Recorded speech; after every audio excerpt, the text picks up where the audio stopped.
जमुना जी तक जाओ, जल भर के लाओ, खाली करो और फिर चले जाओ, स्नान करो और फिर चले जाओ।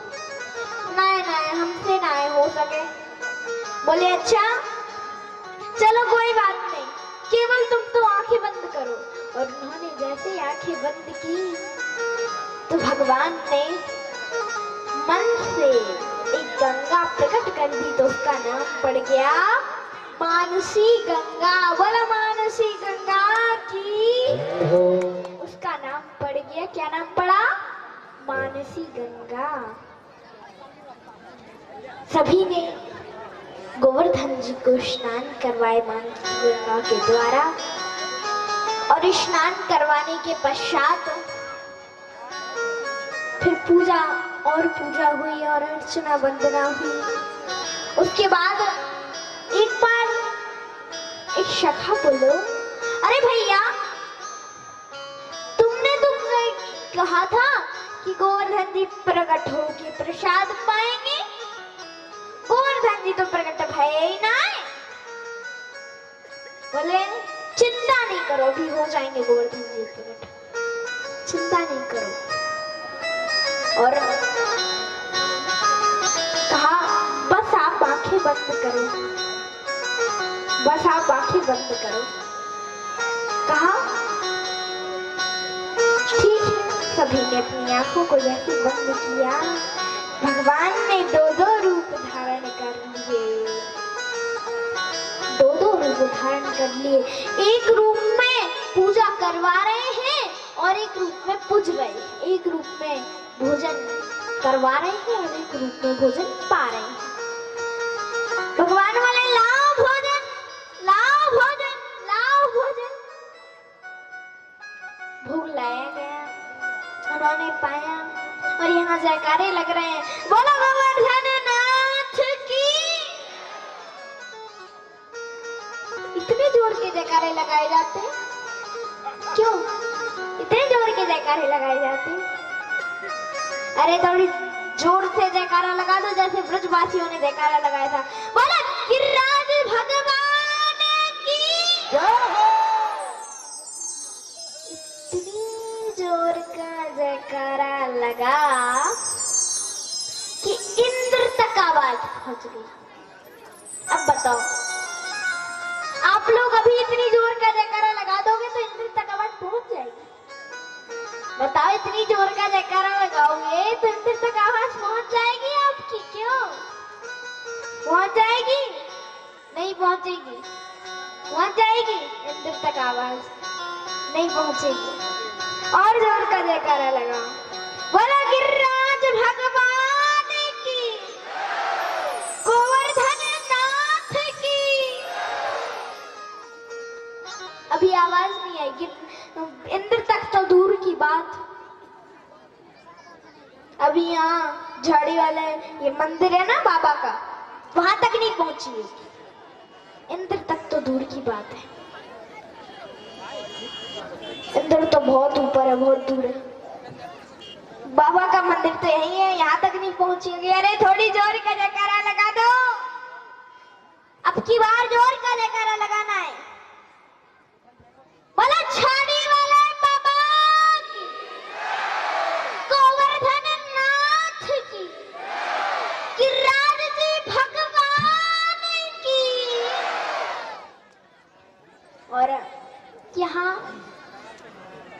जब जोर का जयकारा लगा तो इंद्र तक जब जैसी आवाज पहुंची, इंद्र बोला रे ये कैसी आवाज है? ये काय की आवाज है? कहा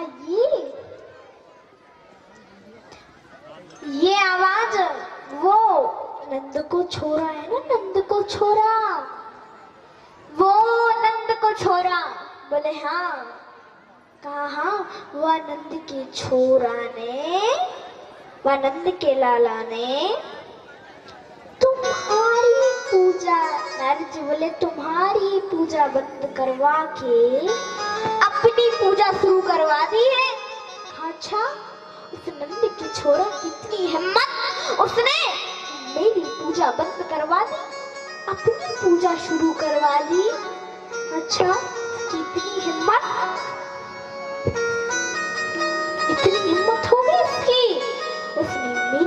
पूजा बंद करवा के अपनी पूजा शुरू करवा दी और कहा जाओ ब्रजमंडल में ऐसी वर्षा करो, ऐसी वर्षा करो, ऐसी वर्षा करो, ब्रजमंडल में इतनी तेज वर्षा करो कि एक घर भी, एक गली भी बाकी ना रह जाए। जाओ। और अब तो बिजली चमकने लगी, तड़ तड़ तड़ तड़ तड़ तड़, बादल गरजने लगे, बिजली चमकने लगी। और जब बिजली चमकने लगी, बादल गरजने लगे, तो यहाँ पर बड़ी जोर की बरसात होने लगी। बरसात हो रही थी तो उन्हें उन सभी ब्रजवासियों ने किससे कहा? कन्हैया से कि लाला, हे कन्हैया, हमारी जो 3 शर्तें थी उनमें से एक शर्त क्या थी कि अगर इंद्र नाराज है जाए तो गोवर्धन जी को प्रकट होके हमें बचाना पड़े। अब अपने गिरिराज जी को कहो कि वो प्रकट हो और बचाएं हमें। कहा ठीक है। और छोटे से नन्हे से 7 वर्ष के कन्हैया ने 7 कोस लंबे चौड़े गोवर्धन को अपनी छोटी वाली उंगली पर धारण कर लिया और सभी को बुलाया। सभी दौड़े दौड़े आए और सभी ने अपनी अपनी डंडी लगा ली। बोले चलो चलो कन्हैया की सहायता करते हैं। सभी ने अपनी अपनी डंडी लगा ली और यहाँ कन्हैया ने शेषनाग को आदेश दे दिया था कि जाओ और तुम जाकर के पूरे वो जो गोवर्धन थे उसको घेर करके तुम बैठ जाओ। उसको घेर करके बैठ जाओ तो एक बूंद जल भी गोवर्धन जी के अंदर ना आ सके। और यहाँ कहते हैं 7 दिन 7 रात्रि धारण किए रहे अपनी छोटी वाली उंगली पर कन्हैया उस गोवर्धन को। और जब 3 दिन ही बीते थे तो ब्रजवासी बोले, अरे लाला तू थक गए होगो, तू आराम कर ले। बोले हम छोड़ देंगे तो गोवर्धन जी नीचे आ जाएंगे। बोले गोवर्धन जी नीचे आ जाएंगे? नाय नाय नाय नाय, हम तो साधे हैं ना, तू आराम कर ले। बोले नाय, हम छोड़ देंगे तो गोवर्धन जी नीचे आ जाएंगे। बोले अरे नाय, हम तो पकड़े हैं ना, तू तो आराम कर ले बस।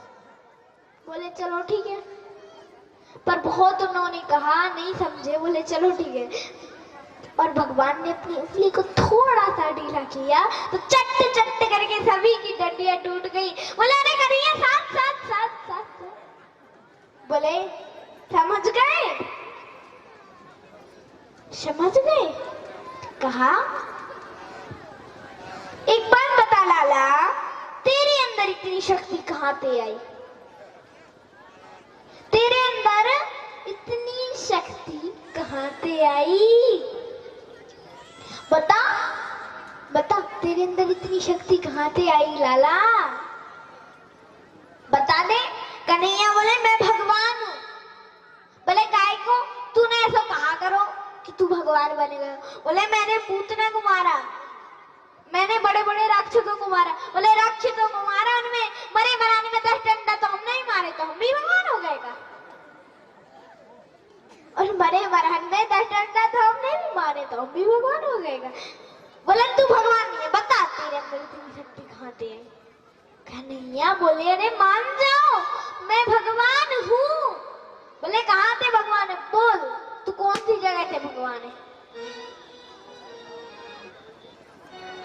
कहा समझ लो, मान लो बात, मैं भगवान बोले हमने कह दिया तो कह दिया, बता कहाँ पे है तू भगवान, कौन सी जगह से दिख रहा है तू भगवान है? बोले अरे मान जाओ। नहीं माने। भगवान बोले चलो ठीक है, नहीं मानते तो बता ही देता। बोले कछु माखन को बल बढ़्यो, कछु गोपन करी सहाय, और श्री राधा जी की कृपा से मैंने गिरवर लियो उठाए। बोले कछु माखन को बल बढ़्यो। और सखा बोले अच्छा भैया तूने ये तो कह दिया, पर वही माखन हम खावे, वही माखन तू खावे, वही माखन तो हम भी खावे और वही माखन तू खावे। तो फिर बोले सुनो, कुछ माखन का बल बढ़ा, कछु गोपन करी सहाय, और कुछ लोगों ने आप लोगों ने सहायता की। बोले अच्छा तभी तो हम 3 दिन से सोच रहे, हम 3 दिन से ऐसे ढीले ढाले काहे क्यों लग रहे, हम 3 दिन से ऐसे ढीले ढाले काहे क्यों लग रहे। अच्छा लाला पहले तू माखन चुरावे, फिर वस्त्रन को चुरावे लगो, और फिर अब हम लोगों की शक्तियों को भी चुरावे लगो। अरे लाला तू चोरी काहे करे? अरे लाला ऐसा ना है कि जा तो देखो हमारी शक्ति क्यों चुराता तू? बोले नहीं नहीं नहीं ऐसा नहीं है, आप लोगों ने जो डंडी लगा करके सहायता की है ना वही कह रहा हूँ। कहा अच्छा अच्छा। बोले तो कछु माखन को बल बढ़्यो, कछु गोपन करी सहाय, और श्री राधा जी की कृपा से, राधा जी की कृपा ऐसी हो गई कि मैंने गोवर्धन उठा लिया, गिरिराज जी को धारण कर लिया। तो 7 दिन 7 रात्रि जब यहाँ धारण किए रहे, तो 7 दिन के बाद उन्होंने कहा बस बस बस बस, अब ये इंद्र बोला बस अब ये बंद करो, देख क्या वहां एक घर भी बचा नहीं रह गया होगा, देख के आ जा। और जाकर के देखा, वहां जैसे जाकर के देखा तो वहां काय का, वहां ये थोड़ी, वहां थोड़ी कुछ था, वहां जल थोड़ी था, वहां तो धूल उड़ रही थी। बोले धूल, इतनी बरसात हो गई और धूल उड़ रही थी, ऐसा क्यों? इतनी भयंकर बरसात हुई और वहां धूल उड़ रही थी। बोले हाँ, क्योंकि भगवान ने सुदर्शन चक्र को आदेश दे दिया था, कहा था जाओ और तुम पानी को सोखना। तो सुदर्शन चक्र पानी को सोख रहा था और अगस्त मुनि उस जल को पान कर रहे थे, क्योंकि राम जन्म में भगवान ने अगस्त मुनि को भोजन करवाए थे पर जल नहीं पिला पाया था। बोले हमारा जब कृष्ण जन्म होगा तब आपको पिला देंगे जल। तो कहा था अब आप पी लो, अब आपका है, समय आ गया है जल पान करने का। तो जब से वो प्यासे बैठे थे ने जल, उन्होंने कहा था कि जाओ अब जल पान कर लीजिए, तो वो जल पान कर रहे थे। तो हाँ काय का जल, वहां तो धूल उड़ रही थी, धूल धूल। इतने में वह इंद्र को बुला करके लाए। बोले अरे महाराज वहां तो धूल उड़ रही है। कहा धूल? मुझे विश्वास नहीं होता है, मैं खुद जाकर के देखूंगा। और जैसे जाकर के देखा वो तो समझ गए और वह भगवान के पास पहुंचे, भगवान से बहुत क्षमा मांगी, उनका मान चूर चूर हो गया, क्षमा मांगी। बोले प्रभु क्षमा कर दीजिए, मुझे मान हो गया था। और भगवान की प्रार्थना की तो भगवान ने उन्हें क्षमा कर दिया। कहा क्षमा कर दिया, पर